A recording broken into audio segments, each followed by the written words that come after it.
¿Qué tal, chicos? Buenos días, soy el profesor Martín y el día de hoy vamos a tratar el tema sobre el Estado republicano. Vamos a empezar el día, como siempre lo hacemos en mi clase, haciendo ¿qué cosa? Muy bien, ¿no? Rezamos. ¿Qué rezamos? ¿A quién le pedimos? ¿Qué le pedimos? ¿No? Primero, obviamente, nosotros somos cristianos, somos católicos. Los que no son católicos son evangelistas, los que no son evangelistas son, no sé, testigos de Jehová, pero todos estamos circunscritos dentro del cristianismo, es decir, creemos en Cristo. Entonces le pedimos a Él, ¿no? ¿Qué le pedimos? Primero le damos las gracias, ¿no? Lo primero que uno hace es dar las gracias. ¿Por qué hay que dar las gracias? Por todo aquello que nos sea importante, ¿no? En esta época uno se pone a pensar y se da cuenta que lo realmente importante no son las cosas materiales, ¿no? Es la vida, es la salud, eso es lo importante, ¿no? Es la gente que uno quiere que esté con uno, ¿no? Eh, por eso damos las gracias, porque nuestros papitos están con nosotros, porque tenemos algo que comer, porque, ¿no? porque seguimos con vida, porque hay salud. Mientras hay salud, mientras hay vida y esperanza, ¿no? Por eso es que preferimos la vida antes que la muerte, porque la vida es posibilidad y la muerte es carencia de posibilidad, ¿no? En la muerte ya no hay posibilidad de nada.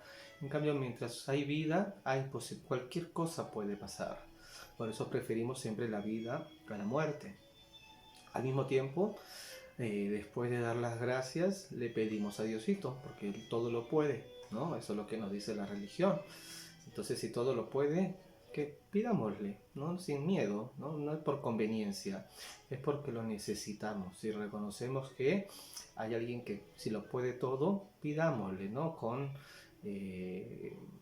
humildad, ¿no? ¿Qué le pedimos? Lo mismo, aquellas cosas que son realmente importantes. No una bicicleta, no una patineta, sino vida, salud, estar con la gente que realmente queremos, ¿no? Que esas personas valgan la pena, que esos momentos valgan la pena. Esta epidemia tiene que servirnos para eso, para poder saquemos las lecciones aprendidas, qué es realmente lo importante en la vida. Y vamos a darnos cuenta que lo realmente importante no tiene valor, ¿no? O sea, no cuesta dinero, sino son otras cosas que no podemos nosotros ni siquiera comprarlo aunque tuviésemos todo el dinero del mundo. Bien, entonces una vez que le dimos las gracias y le pedimos a Dios por la gente que queremos, que es realmente lo importante, pasamos a ver el tema del día de hoy. Contexto. ¿Qué estamos viendo? La independencia americana. Habíamos dicho en la clase pasada sobre las insurgencias Abascal y la reacción realista. Habíamos visto el contexto, habíamos visto previamente la crisis española y cómo la crisis española se va a ver reflejada en el continente americano, especialmente aquí en Perú, ¿no? Las juntas de gobierno, ¿por qué no se van a formar? Vimos al virrey Abascal. El virrey Abascal va a ser el que va a contener, ¿no? El que va a detener todo el avance de las distintas fuerzas patrióticas dentro de este país. Recordamos que, ¿qué cosa? Perú era el lugar más importante del continente sudamericano, ¿no? Habían dos lugares especiales para España, caros, ¿no? Les podríamos decir. Lo caro para, ¿no? Lo querido, ¿no? Lo más importante para España era México y Perú, ¿no? México se va a acabar independizar en el 21 Iturbide, que se va a proclamar emperador de México. Eso aparte lo vamos a ver después. En Perú estamos el virrey Abascal durante todo del 1810 hasta 1819 más o menos va a estar el virrey Abascal, que va a ser el que va a contener los focos de independencia en este país. ¿Dónde se van a dar estos focos? Por lo general en el centro y en el sur del Perú, ¿no? Habíamos visto en Cusco el gran levantamiento de Cusco, primero en Tacna, desde 1811 con Francisco de Sela, Crespo y Castillo en Huánuco, en el sur los hermanos Angulo, que estuvieron en Puno, en el Alto Perú, en Huamanga y en Arequipa. Todos esos son los lugares en donde empieza a haber efervescencia, ¿no? Es como cuando uno pone la sal de Andros en el agua y empieza a efervecer, así se está, toda esa es la situación en este país, ¿no? La gente que está empezando a querer rebelarse contra el dominio español. No sentía que los españoles nos ayudaran a progresar, sino que más bien eran un impedimento para nuestro desarrollo. Habíamos visto las reformas borbónicas y sobre todo cómo las reformas borbónicas van a ser ese motivo por el cual se van a revelar, ¿no? El gobierno español ya no era el de antes, no era el de los Austria, el de los... vimos también que había dos gobiernos durante los 40 virreyes españoles. Dijimos que habían dos principales casas, la casa Austria y la casa francesa. La casa Austria con Carlos II va a fenecer y va a seguir después la casa francesa con los Borbones, que van a venir las reformas borbónicas. Entonces las reformas borbónicas están en ese contexto, ¿no? Entonces el contexto de la independencia, de las rebeliones indígenas. Estamos en el Perú, se encuentra, hemos dicho y hemos mencionado los lugares, ¿no? Desde Tacna, 1811, el Crespo y Castillo en Huánuco, el gran movimiento en el sur con los hermanos Angulo, en el Alto Perú en Puno, en Huamanga y en Arequipa. Todos estos lugares están efervescientes, ¿no? Están queriendo separarse del Perú. Perdón, queriendo separarse de los realistas, pero son contenidos por el virrey Abascal. Abascal, ¿no? Se va a ir, se va a retirar, va a regresar a España, va a vivir una vida feliz, ¿no? Recordemos que, como les acabo de decir, el Perú era el lugar más caro, más querido más deseado por España.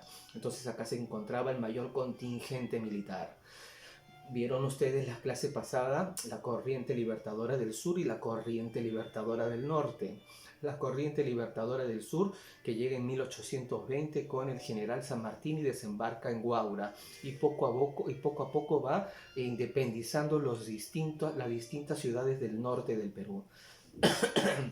Entonces el norte del Perú se independiza. Van a llegar a Lima y van a encontrarse con el virrey Pezuela, ¿no? Un virrey que era incapaz. Pezuela, nada que ver con Abascal, ¿no? A Pezuela inclusive se le van a levantar y van a abrirse dos francos. Ese es otro de los motivos por el cual los españoles van a perder. No se mantienen unidos como los realistas, como los patriotas, perdón. Los realistas, los del rey de España, se van a partir en dos. ¿En qué sentido? Después de que Pezuela, este incompetente virrey, incompetente para España, ¿no? A nosotros nos convino. Después de que este virrey permitiera que distintas ciudades en el norte se vayan independizando desde que llega San Martín, se le van a levantar los propios soldados, ¿no? Y van a poner como virrey a La Serna, inclusive, ¿no? Pero ahí se van a dividir. Recordemos, a Abascal lo sigue Pezuela, y de a Pezuela se le van a levantar el propio ejército realista, lo van a destituir y van a poner en su lugar a La Serna. Pero eso es acá en Lima. En el Alto Perú, lo que es ahora que era la audiencia de Charcas, lo que es ahora Bolivia, van a desconocer ese levantamiento y van a poner al virrey Olañeta. Olañeta era otro general importante. Todos son generales de la Armada Española. El gran contingente español en América se encontraba en el Perú. Las guerras independentistas se van a realizar por eso aquí en el Perú. ¿Por qué? Porque el gran contingente de fuerzas del ejército español estaban aquí. Se van a realizar dos, las que van a sellar la independencia, la del 6 de agosto del 24 y la del 9 de diciembre del 24, la batalla de Junín y la batalla de Ayacucho. Con eso va a terminar la independencia americana. Igual, España no va a reconocer la independencia americana hasta 1879, ¿no? La independencia sobre todo del Perú, no la va a reconocer, va a querer seguir regresando, la vamos a ver en la guerra del 66, la vamos a estudiar el año que viene porque ya estamos terminando lo que corresponde al tercer año de secundaria. Pero les estoy dando el panorama principal de lo que está sucediendo. Hay guerras en todo el centro del Perú. La mayor cantidad de población se va a encontrar en el centro y en el sur del Perú. La población de ese entonces era de más o menos 1,5 millones de habitantes. 1,5 millones de habitantes. Ahora solamente en Lima hay 10. En el Perú hay 33, ¿no? O sea, imagínense, en relación a la época era poquísimo, pero en proporciones, ¿no? Pero de lo cual también nos habla. En Lima habían unos 150.000 personas, el 10% de la cantidad total de la población total del país. La mayor cantidad de gente se encontraba en el centro y en el sur del país. Ese es el contexto en el cual después se va a dar toda la guerra de independencias. ¿Cómo es que llega San Martín? ¿Cómo es que llega Bolívar? San Martín llega ha sellado la independencia 1810, el Congreso de Tucumán sella la independencia en Buenos Aires, el Río de la Plata. Los españoles no lo consideraban importante que se independicen, ¿no? No pasa nada. Pero después ellos van a venir hacia aquí a luchar porque veían que si se mantenía el Perú como un reducto español, después iba a atentar contra sus propios procesos independentistas, tanto el de Argentina como el de la Gran Colombia. Entonces, el de San Martín, 1810, parte e independiza Chile. En la batalla de Maipú y Chacabuco, San Martín va a venir, cruza los Andes, ¿no? Imagínense cruzar todos los Andes, cruzan los Andes con todo el ejército libertador de Argentina, tienen estas batallas, sellan la independencia de Chile y de ahí van a tomar camino hacia el Perú, todo con el apoyo de las Provincias Unidas del Río de la Plata. ¿Quiénes eran estas Provincias Unidas? Desde Paraguay, Uruguay y Argentina, lo que es hoy. Después estos se van a separar estos países y se van a convertir en países independientes. Paraguay por un lado, Uruguay por otro y Argentina por otro. Chile, como les vuelvo a repetir, va a sellar su independencia con ayuda de el Ejército Libertador del Sur, el de Argentina, el de las Provincias Unidas del Río de la Plata, en estas dos batallas, Maipú y Chacabuco.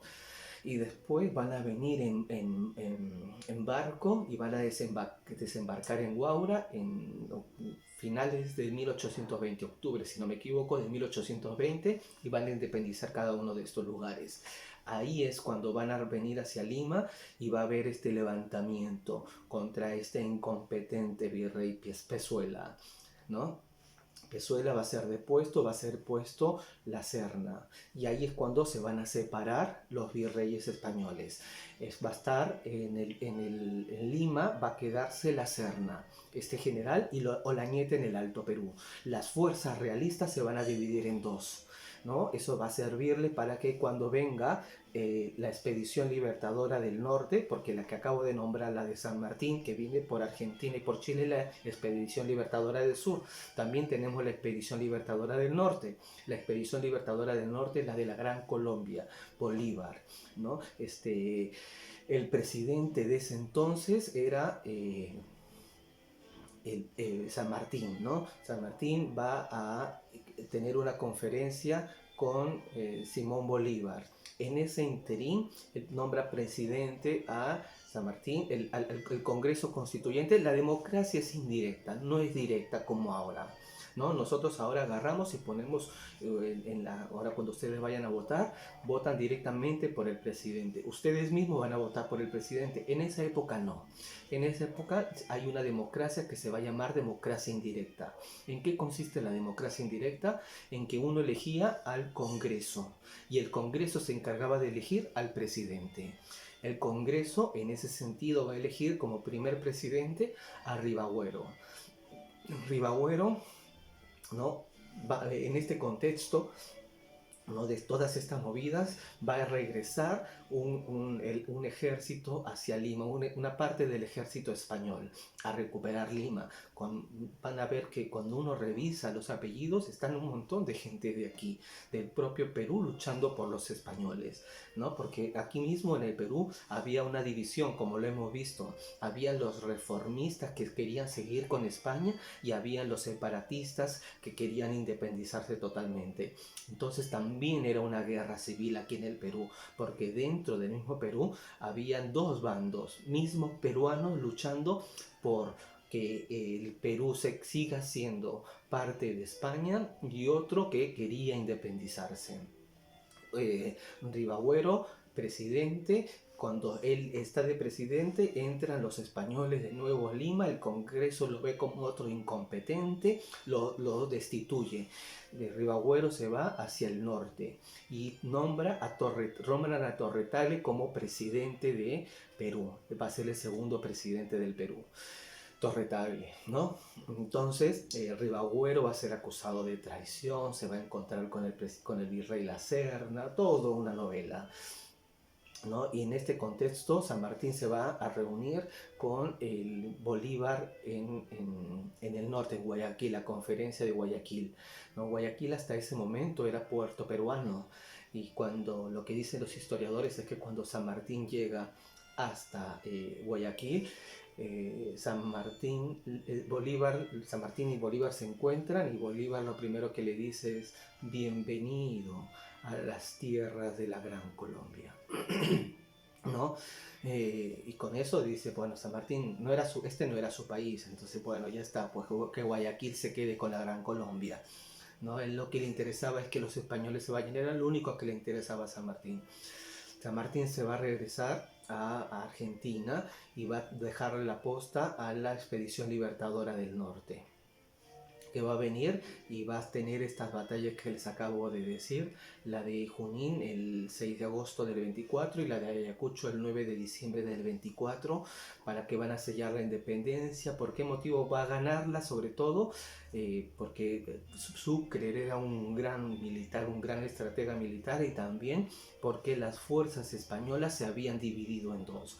Como les dije, van a encontrarse un contingente que respaldaba la Serna, va a pelear en el centro del Perú en estas dos batallas que les acabo de decir, y el otro contingente va a estar en el Alto Perú con el virrey Olañeta, que era otro general de esta época. Como lo ven, es todo un entrevero, ¿no? Pero estos movimientos van a permitir que el Perú se independice. Listo, ya está, el Perú independiente, ¿no? El Perú es independiente, Argentina está independiente, han salido los españoles de América. Pero como les vuelvo a decir, todas las principales familias de dinero de este país se consideraban españolas. Cuando van a retirarse, cuando se van a retirar los españoles, ellos dicen, ¿no? Mis intereses acá se van a ver perjudicados. Yo me voy con España, y se van a regresar a España.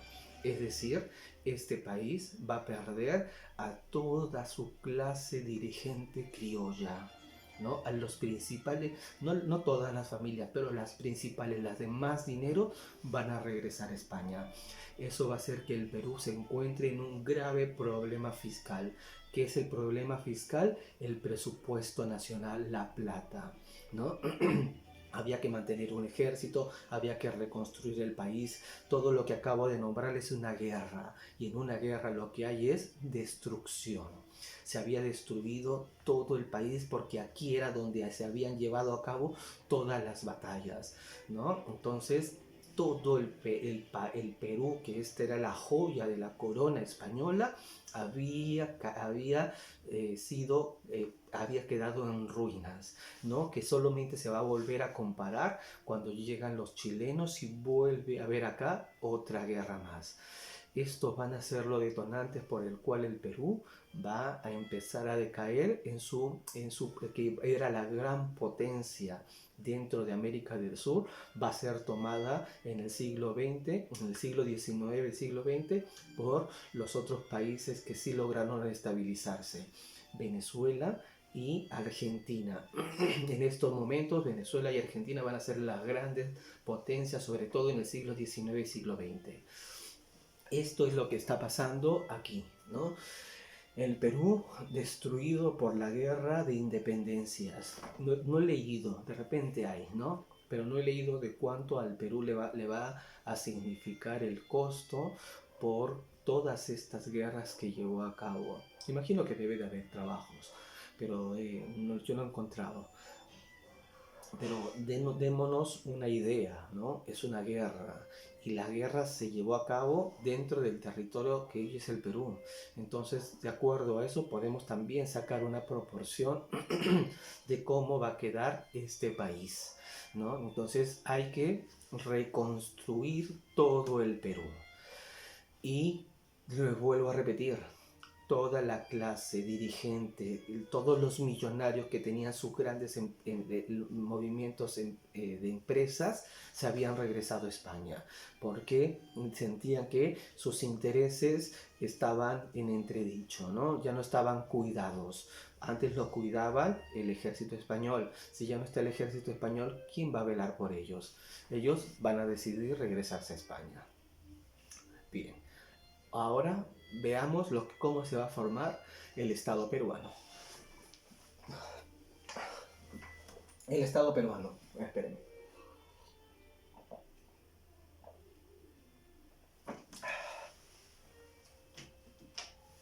Bien, 1821. La élite política peruana se abocó a la construcción del Estado. Para ello, el protector José de San Martín convocó a un congreso constituyente que elaboró la primera constitución. La primera constitución es la del 23. Después va a haber otra constitución con Bolívar en el 26. En este contexto se descontó definitivamente la opción monárquica como forma de gobierno y se diseñó un modelo de Estado republicano basadas en las ideas del liberalismo político. Esta corriente de pensamiento planteaba los siguientes principios. Antes de esto, hay una discusión. Hay una discusión en los albores de la creación de la patria. ¿Qué va a ser este país? Este país va a ser una monarquía o una república.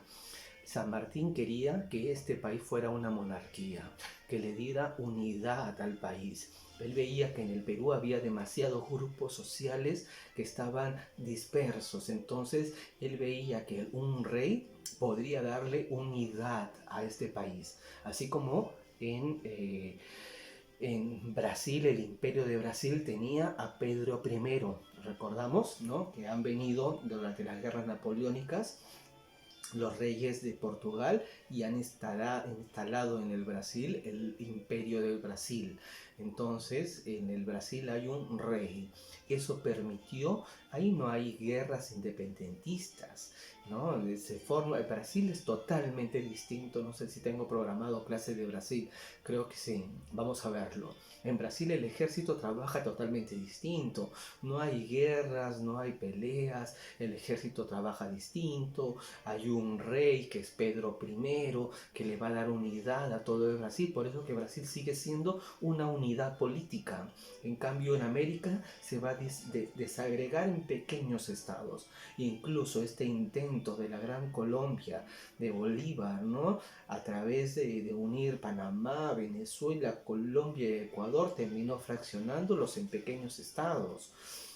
Entonces San Martín veía que quizás un rey podía darle una unidad política, ¿no?, al Perú, que sobre todo que era tan heterogéneo, no era un país homogéneo. Habían, lo que hemos visto, sectores sociales distintos, habían afrodescendientes, habían indígenas, habían mestizos, habían criollos, habían europeos. En este país un crisol de razas. Todo ese crisol de razas, San Martín veía que a través de un rey podemos darle unidad a todo este lugar. Entonces él quería traer, es más, a un rey Borbón. Decía, ¿no? Traigamos a alguien de la familia de los mismos Borbones. Inclusive se había pensado en Napoleón Bonaparte para que sea el rey del Perú. Pero la idea principal de San Martín era que venga un rey Borbón, es decir, de la familia reinante en España, pero no Fernando VII, sino alguien propio para este lugar. No va a tener éxito. Hay una discusión importante. Muchos apoyaban la idea de San Martín, pero nosotros a quién estábamos mirando. ¿A quién? ¿A quién? ¿A quién? Bien, a Estados Unidos. Estados Unidos, ¿cómo es? Es una república. Nosotros estamos mirando, queremos ser como Estados Unidos. Lejos, ¿no? Lejos de esa realización, pero no entendían las diferencias sociales, no había una cohesión social, no había una cohesión étnica, que sí la había en Estados Unidos y acá no se va a poder completar.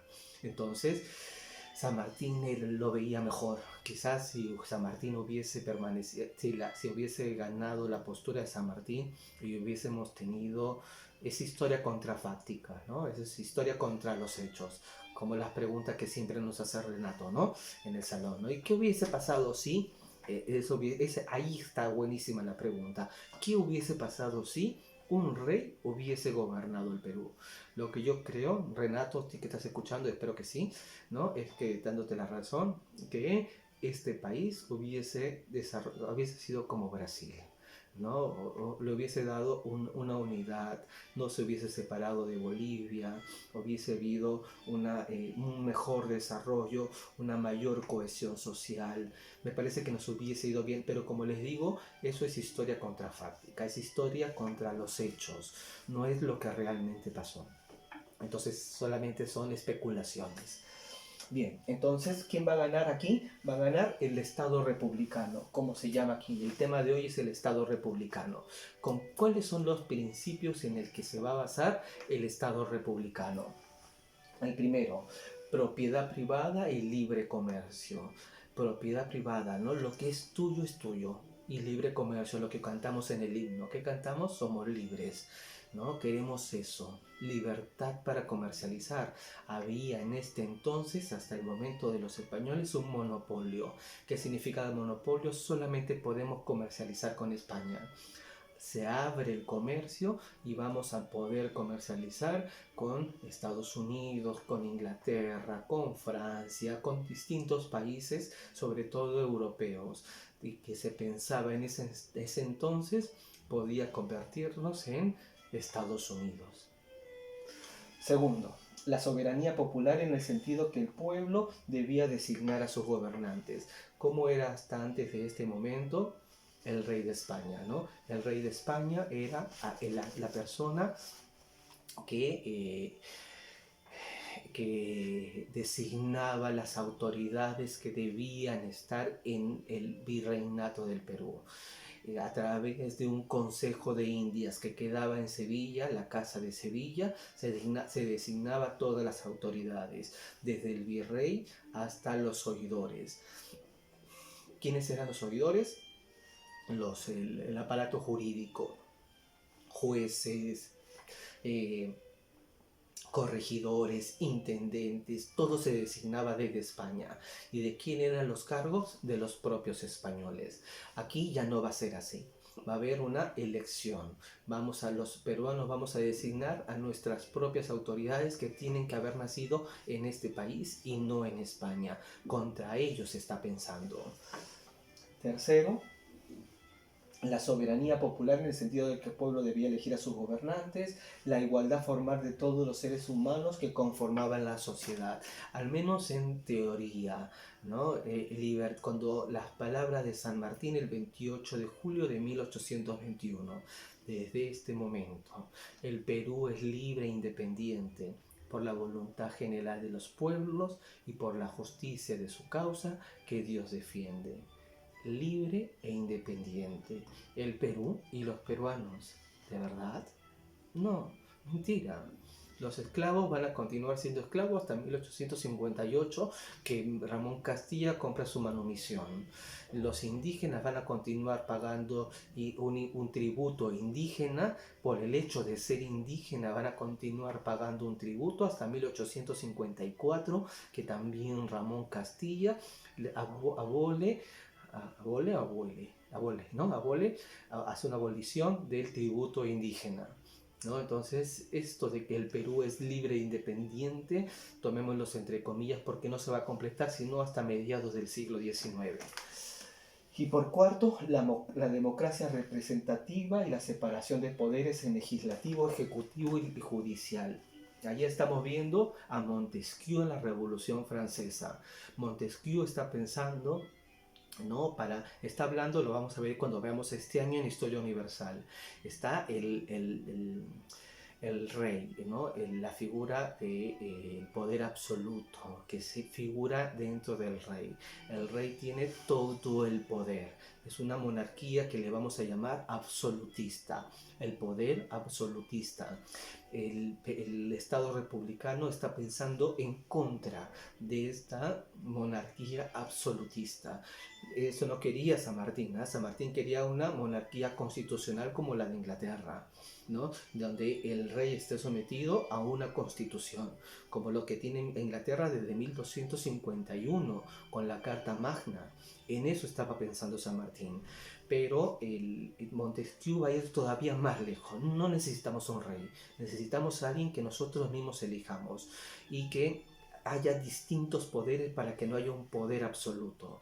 Montesquieu lo que va a decir es que para que no haya un poder absoluto, el poder debe estar dividido en tres flancos.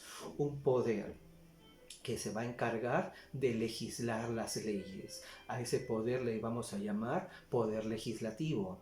A un poder que se va a encargar de ejecutar las leyes que el legislativo ha dicho. A ese poder se va a llamar poder ejecutivo.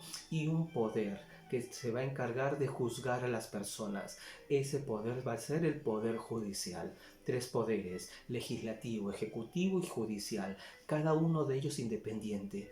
Y que se vayan controlando entre ellos, ¿no? Como lo que más o menos tenemos hasta en la actualidad.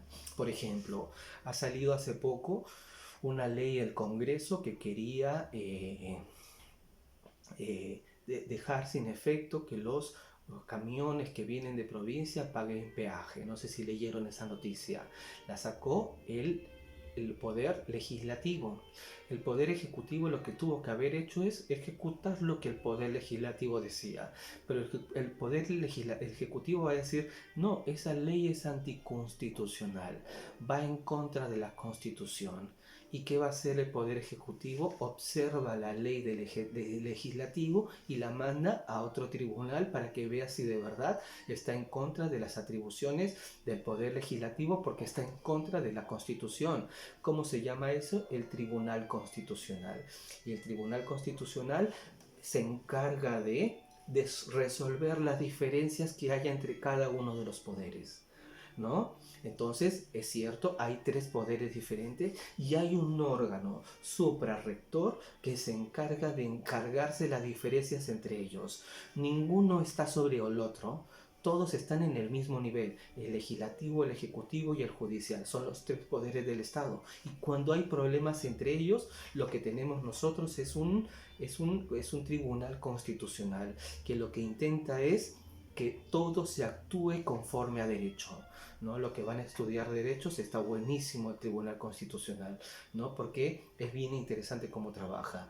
Y para que sobre todo no haya disputas en que uno tenga más poder que el otro, sino que el contrapeso de cada uno de los poderes sea un contrapeso que vamos a llamar republicano. Eso es una república, con poderes, ¿no? Que cada uno de ellos, ninguno es más fuerte que el otro, se van contrapesando. ¿Me dejó entender? Cualquier cosa me preguntan, chicos. Esto es como se va a plantear el liberalismo político. Así es como funciona el liberalismo político en este país. Se tiene que actuar conforme a derecho. Otro ejemplo, el año pasado, el presidente anuló el Congreso, ¿no? Eso podría entenderse como que el presidente tiene más poder que el Congreso, pero no. Era una de las prerrogativas del Ejecutivo si es que le censuraban a sus ministros. ¿Dónde fue a parar esto? Al Tribunal Constitucional. El Tribunal Constitucional, ¿qué va a decir? Sí, era una medida constitucional. El presidente actuó de acuerdo a la Constitución. Entonces, lo que hizo el año pasado el presidente de cerrar el Congreso no era una medida que había que reponer al anterior Congreso, sino solamente nombrar unas nuevas elecciones, que es el Congreso que tenemos ahora, ¿no? El Congreso, ¿qué es el Congreso? Nuestros representantes. ¿Y quién es el presidente? El Ejecutivo, lo hemos visto en la clase. Primus inter pares, el primero entre iguales. Todo tiene que estar repartido, ¿no? El poder se tiene que repartir entre ellos. Nadie tiene que tener más poder que el otro. Para los que están pensando en estudiar derecho, empiecen a mirar ese tipo de cosas, chicos. Bien, los ideólogos de la temprana república sostenían que la soberanía popular exigía la participación política de ciudadanos autónomos y racionales, que contaran con iguales deberes y derechos.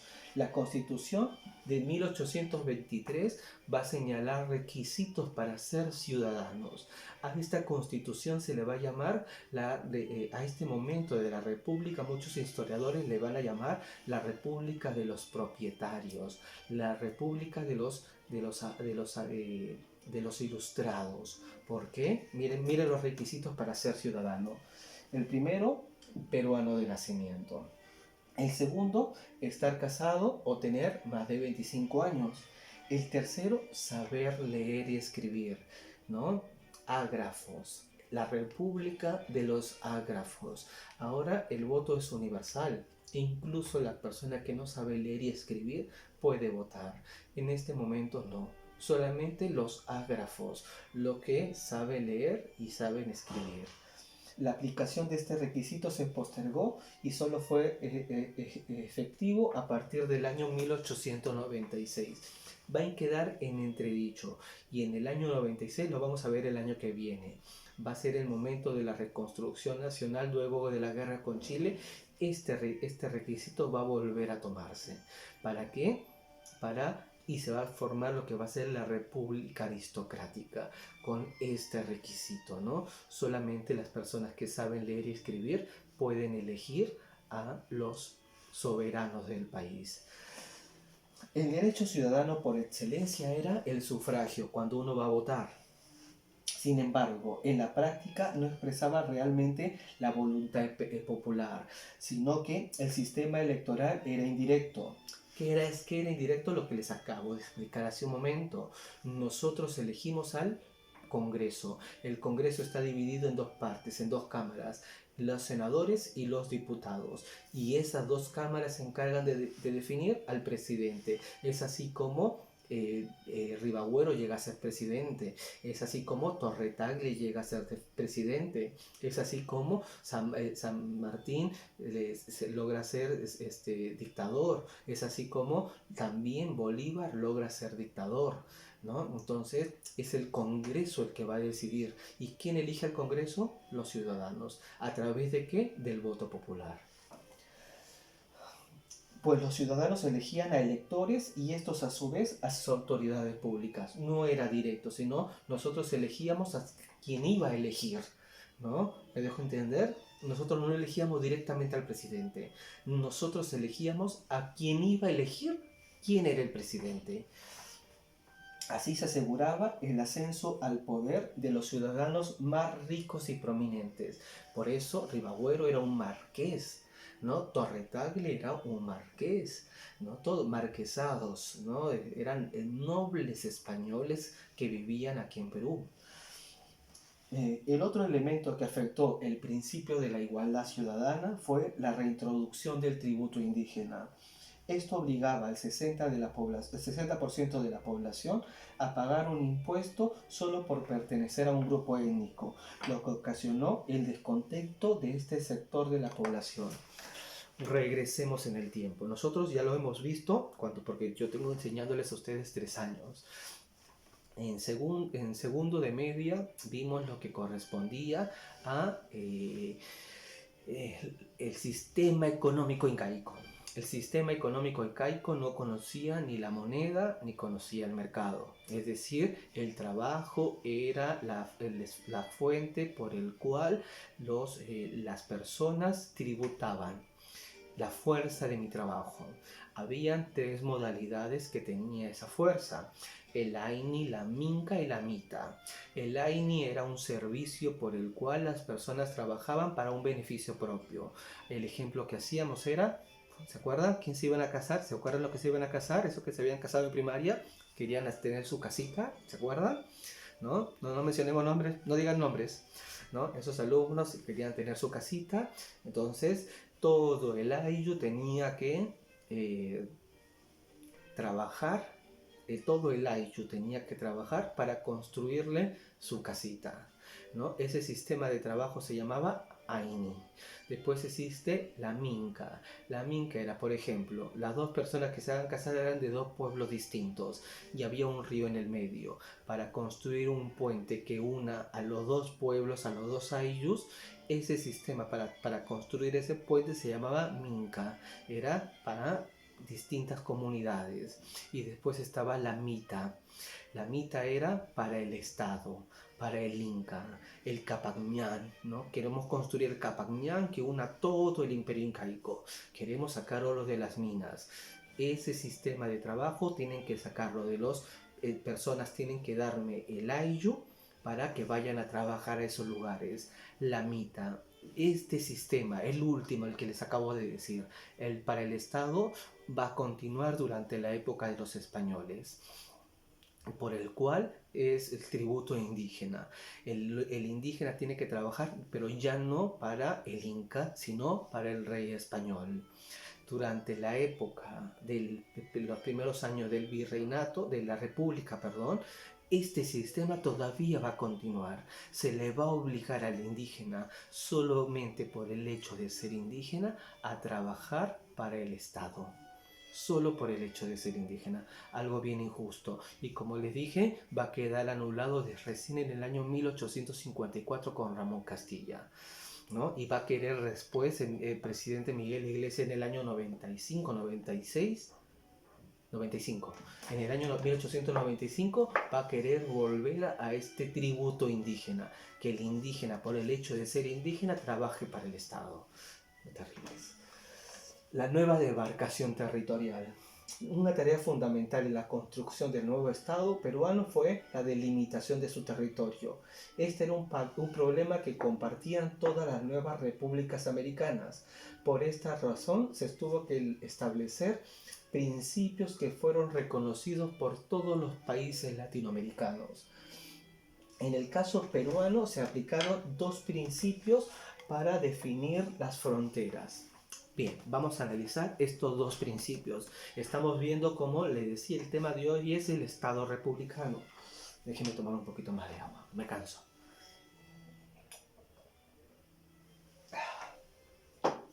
Bien, el Estado republicano. Todos los países se han independizado. ¿Cuáles van a ser las fronteras? Antes el término frontera no existía. Había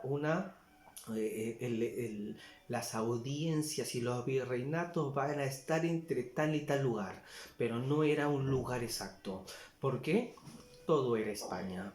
Entonces no se necesitaba el término límite. No había un límite, sino dónde empieza y dónde termina el virreinato del Perú y empieza la capitanía de Chile. En algún lugar del desierto de Atacama, ¿no? En dónde empieza y dónde termina el Perú en el norte, en Tumbes por Jaén y desde ahí en algún lugar de Maina, de la selva, ¿no? Eso va a ser un problema. no hay límites. Entonces van a establecerse dos principios. El primer principio es el del uti possidetis iuris. El uti possidetis iuris es un principio jurídico que se aplicaba desde la Roma imperial. ¿Qué decía ese principio? Ese principio decía que eh, uti possidetis iuris es lo que te pertenecía te seguirá perteneciendo. Eso es lo que significa en latín. Lo que era tuyo, si ganas la guerra, seguirá siendo tuyo, ¿no? Entonces, después de la independencia de todos los países latinoamericanos, las fronteras van a quedar definidas de acuerdo a situaciones en las cuales el virreinato al momento de la independencia se encontraba todos los límites que tenía el virreinato, límites, ¿no? Todos los límites que tenía el virreinato en el momento en el cual se volvieron independientes, cuando fueron independientes tenían que seguir teniendo los mismos territorios. ¿Me dejo entender? Es decir, si el Perú tenía este tamaño, ¿no? Cuando empezó su vida republicana, cuando terminó su vida colonial, cuando empieza su vida republicana, tiene que seguir teniendo todo el mismo territorio. Ese es el utis possidetis iuris, ¿no? Todo lo que pertenecía durante la época colonial tiene que continuar poseyéndolo durante la época republicana. ¿Me dejo entender? Todo lo que poseía en la época colonial, cuando llega a la república, tiene que seguir siendo mío. Ese es el primer principio, el de utis possidetis iuris, pero hay otros principios. El otro principio son dos principios que se van a actuar. El de utis possidetis iuris, el segundo es el de la libre determinación de los pueblos. El de la libre determinación de los pueblos lo que dice es que una localidad en particular no se le puede obligar a estar en un país que no quiera pertenecer. Puede decidir pasarse a otro lugar.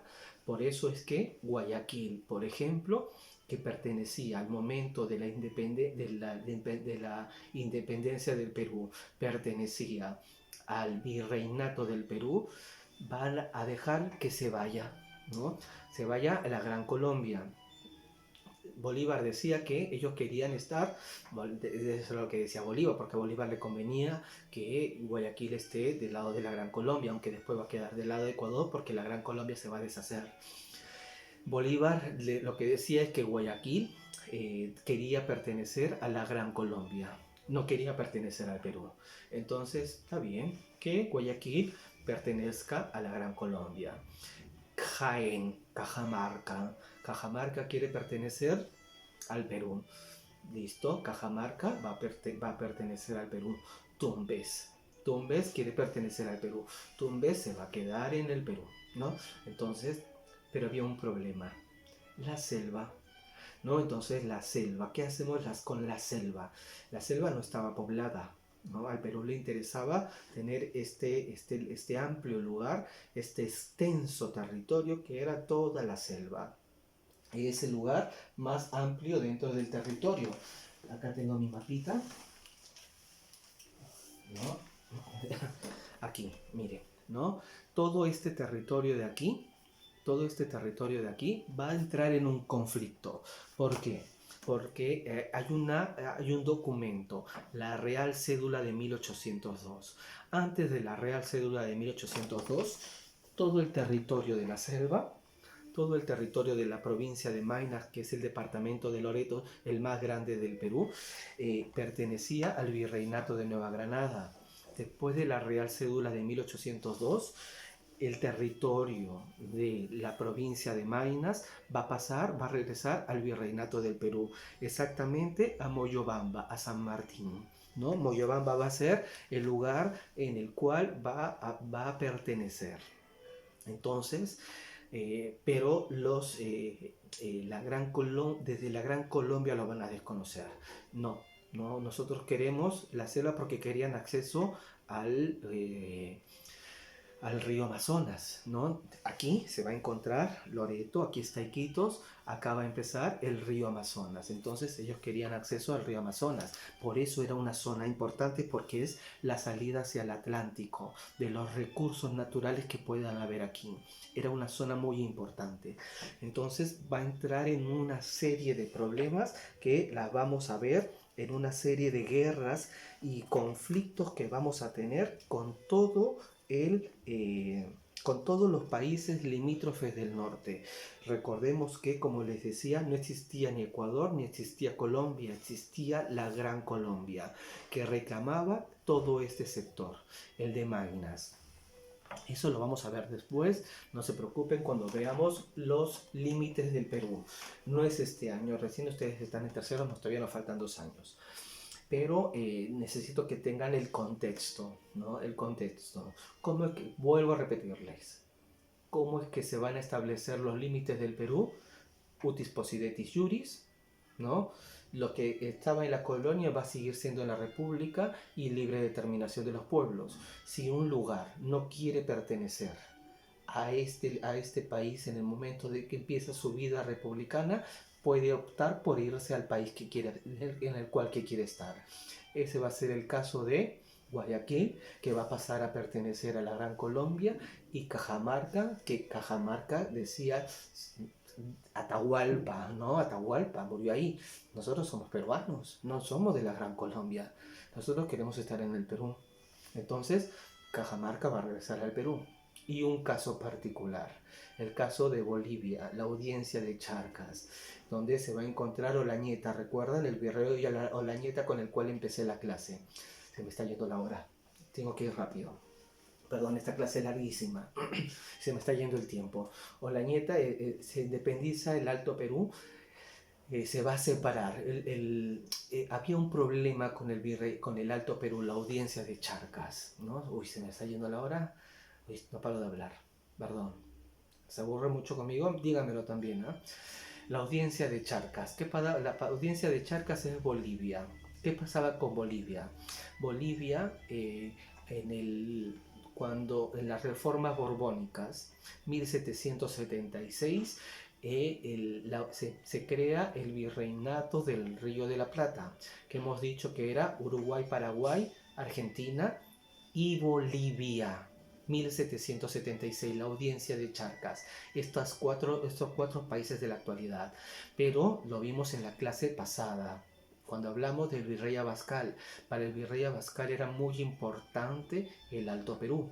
Va a mandar un gran contingente de militares hacia el Alto Perú, y va a hacer que el Alto Perú se separe del virreinato del Río de la Plata y regrese al Perú. Entonces, el Alto Perú, Bolivia, quería seguir perteneciendo al Perú. ¿Qué va a pasar? Sucre, Bolívar, no les convenía que el Perú fuera tan grande. Van a partirlo en dos, ¿no? El Perú tiene 1.285.000 kilómetros cuadrados y Bolivia tenía en ese momento 1.200.000 kilómetros cuadrados. Lo parten en dos al Perú. Bolivia por un lado y el Perú por el otro. Entonces el Perú va a quedar con la mitad de su territorio y van a ser un nuevo país. La República de Bolívar, inclusive se va a llamar así. Bolívar va a decir, no, mucho roche, ¿cómo le van a poner Bolívar?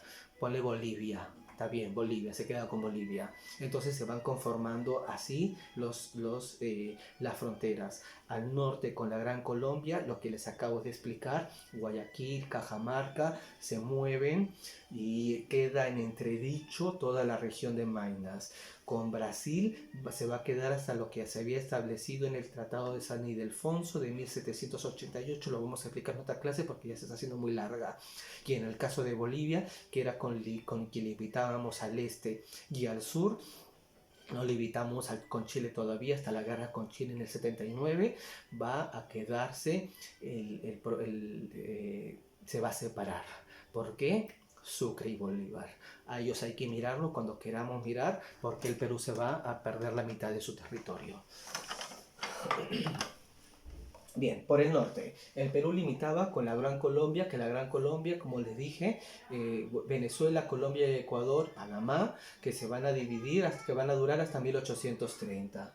Se dividió en las repúblicas de Venezuela, Colombia y Ecuador. La comandancia general de Maynas pasó al virreinato de peruano desde 1802. Un momento, perdón, regresé. La comandancia general de Maynas pasó a depender del virreinato peruano desde 1802, el que le dije, la Real Cédula de 1802. Y por ello el Estado peruano reclamó este territorio como suyo. Además, los pobladores de Jaén de Bracamoros, Cajamarca, ¿no? Expresaron libremente su deseo de pertenecer al Perú y Guayaquil de pertenecer a la Gran Colombia. Por el este, el Perú limitaba con el Imperio de Brasil, respetando la frontera establecida por el Tratado de San Ildefonso. Un tratado que se firmó con la corona española 1788, si no me equivoco, 78. 88, 78. Ahora me fijo. Por el sur, según el principio de Lutis Possidetis, ¿no? Lo que me pertenecía antes seguirá perteneciéndome después, se debía aceptar la autonomía del Alto Perú, pues estuvo bajo jurisdicción del Río de la Plata hasta fines del siglo XVIII, pero después con Abascal regresó al Virreinato del Perú. Eso nos dice el texto, se lo digo yo sé más que el texto. No obstante, según la tesis de la libre determinación, debía formar parte del Perú, pues esa era la voluntad mayoritaria. Los bolivianos en este momento querían pertenecer al Perú, pero dejando de lado ambos criterios, ni el utis possidetis ni la libre determinación de los pueblos, Sucre fundó en 1825 la República de Bolivia, que comprendía el territorio de la antigua audiencia de Charcas. La demarcación interna. ¿Cómo van a ser la demarcación interna? Perdón, estoy corriendo.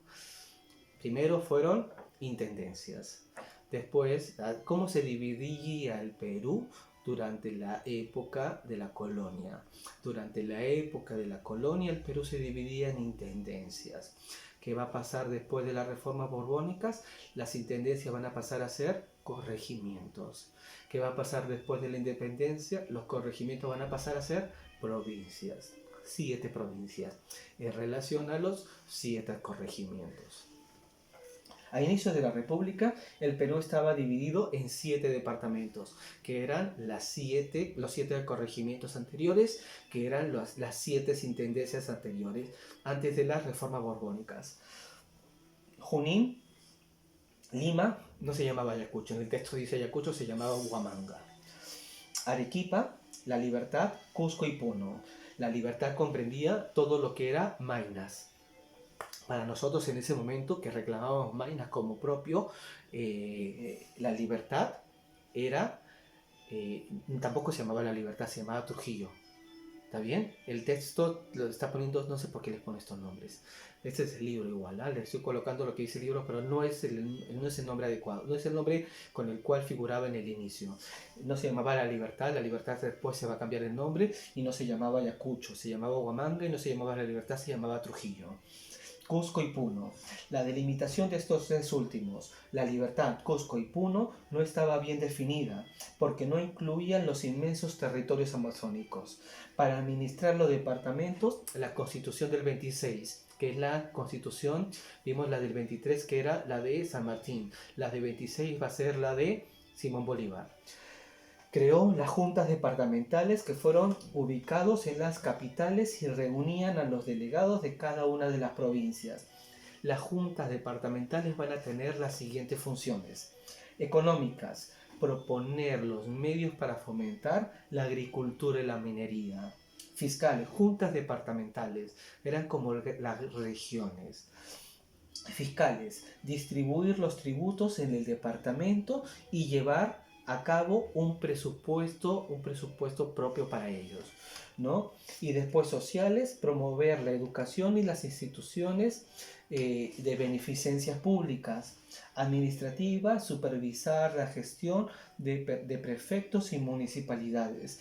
Estas eran las funciones de las juntas departamentales, pero no van a tener éxito. Sin embargo, la extrema pobreza fiscal, no había dinero. Como les digo, las grandes familias españolas van a irse a España con todo su dinero y este país se va a quedar sin la clase dirigente que tenía hasta ese momento. La inestabilidad política y el poder de los caudillos afectaron su funcionamiento, por lo que fueron abolidos en 1834. Para entender este fenómeno de lo que nos pasó a nosotros, tenemos que remitirnos a la actualidad. Sudáfrica. Lean la historia de Sudáfrica. Cuando Sudáfrica se independiza y quieren, Sudáfrica había sido colonizada por ingleses y holandeses. Entonces tienen una gran discusión, una gran pelea racial, sobre todo con la población la población africana propia de Sudáfrica, que se encontraba en este país. Sudáfrica era un país riquísimo, ¿no? Pero cuando el país va a empezar a tener estos problemas raciales entre blancos y negros, una gran cantidad de población, que era la población que tenía más dinero, va a empezar a salir de Sudáfrica. Y eso va a hacer que Sudáfrica empiece a caer en problemas económicos. Porque si se va la gente que tiene mayor educación, la gente que tiene más riquezas, el país se vuelve más pobre. Eso pasó con Sudáfrica después del apartheid, ¿no? Lo mismo pasó sobre todo el Perú después de la independencia. No lo mismo, algo parecido. Ahora, ¿cómo fue la sociedad peruana tras la independencia? Van a ver cosas, para que vean, ¿no? Cosas que van a permanecer y cosas que van a cambiar.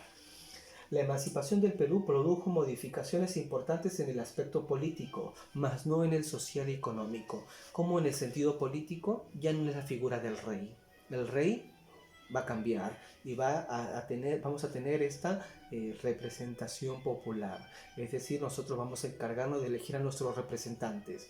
En eso va a cambiar, en lo político, pero en lo social y en lo económico va a continuar. ¿Cómo? Miren.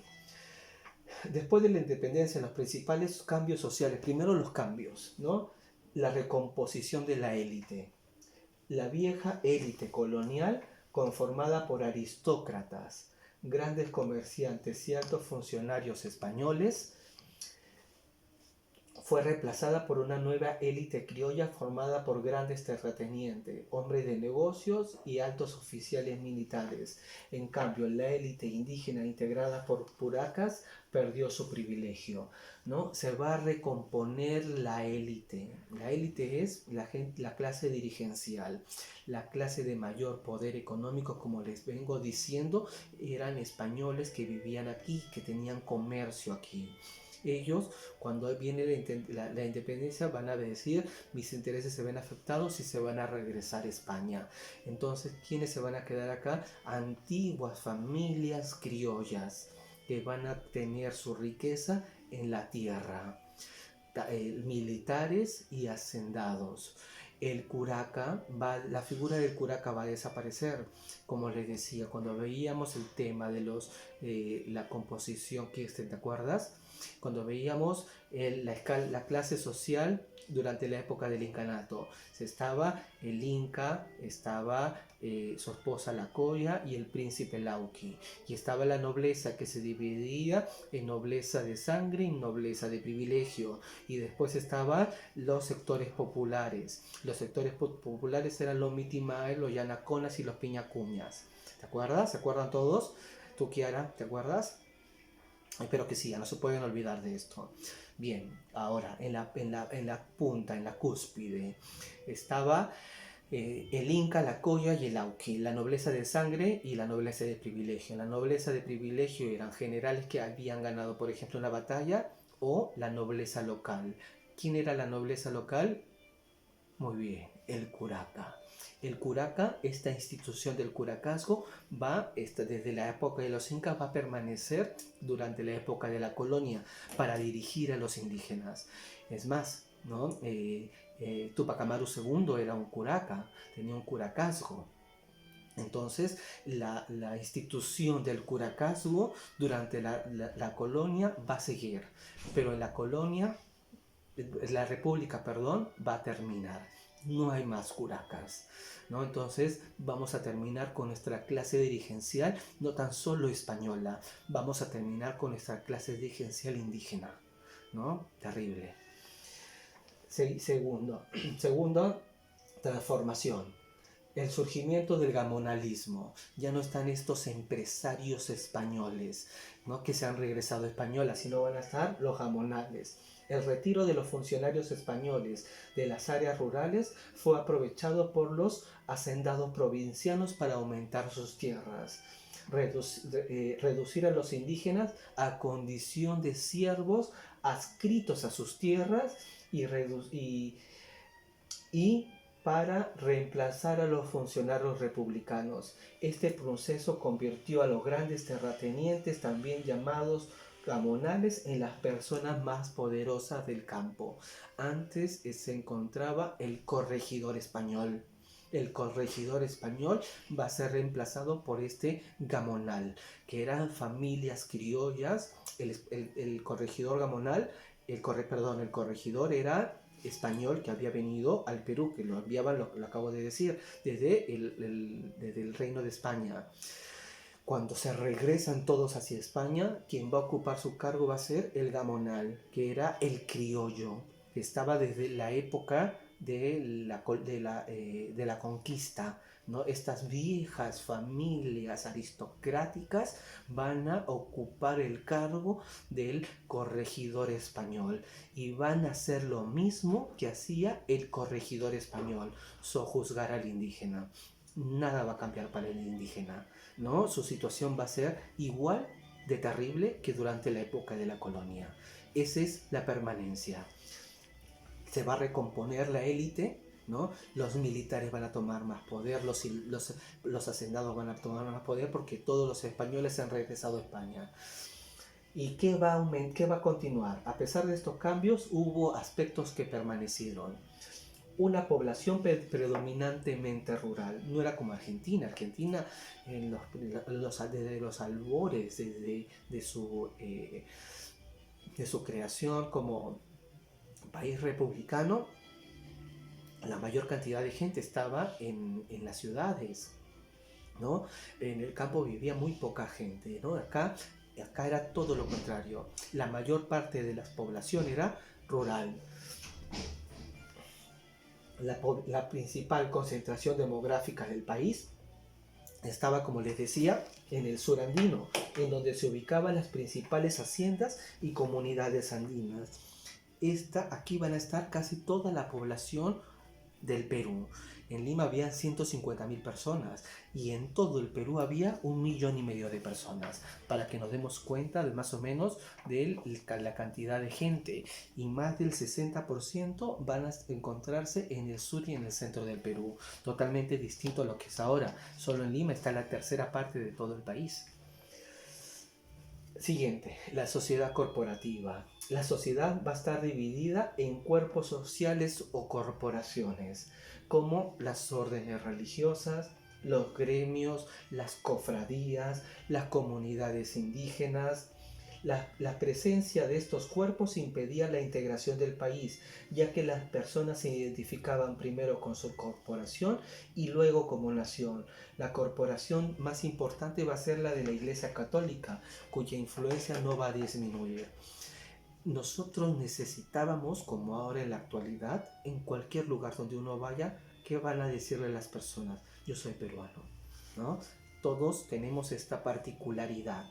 No importa tu ascendencia, no importa tu origen racial, no importa tu situación económica, las personas se identifican como peruanas. En esta época, no.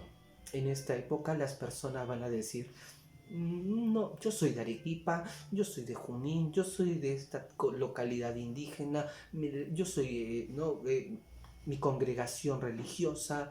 Eso era lo que unificaba. El factor de cohesión social no existía. No existía un factor de cohesión en el cual nos hiciera a todos por igual. ¿Qué nos hace a todos por igual? El hecho de ser peruanos. Ahora en la actualidad, eso es lo que unifica. Lo que unifica Lo que le da cohesión a este país es ese sentido, el sentido de tener todos la misma condición, la peruanidad.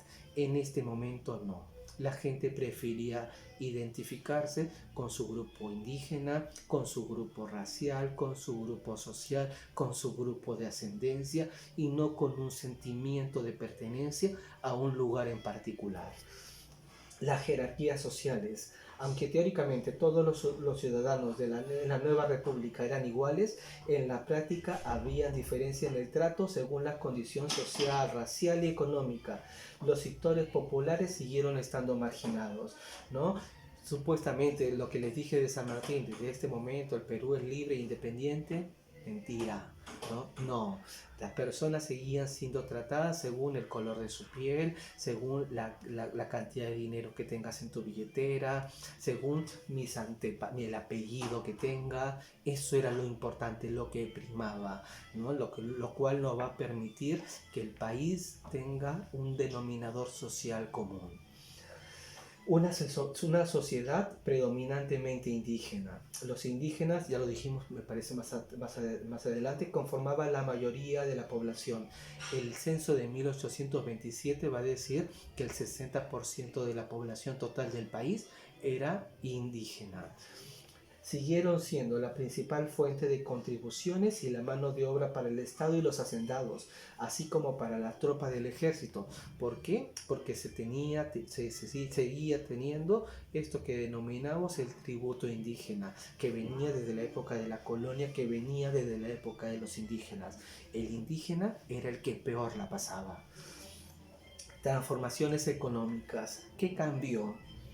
La descapitalización.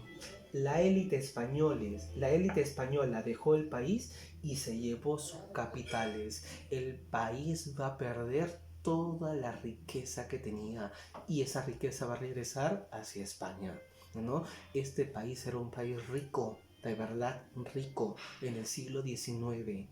Va a perderlo todo. No a todo, pero la principal fuente de riqueza, no de los españoles que tenían mucho dinero, se van a regresar a España. Por eso se llama la descapitalización. Vamos a perder el capital humano y capital económico.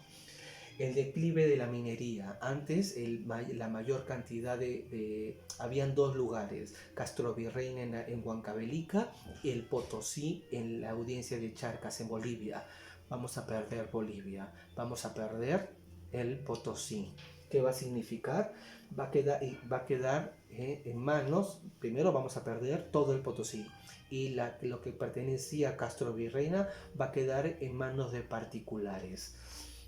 Una política comercial vacilante va a estar entre el liberalismo económico y el proteccionismo nacional. ¿En qué sentido? El Estado aplicaba una opción librecambista hacia otros países. Inglaterra, Francia, Estados Unidos van a ser los principales beneficiarios. Traiga sus materiales, pero al mismo tiempo protegía la producción nacional, ¿no? Era como, no sabía hacia dónde ir el país, no tenía una dirección clara, cada rato se cambiaban las constituciones.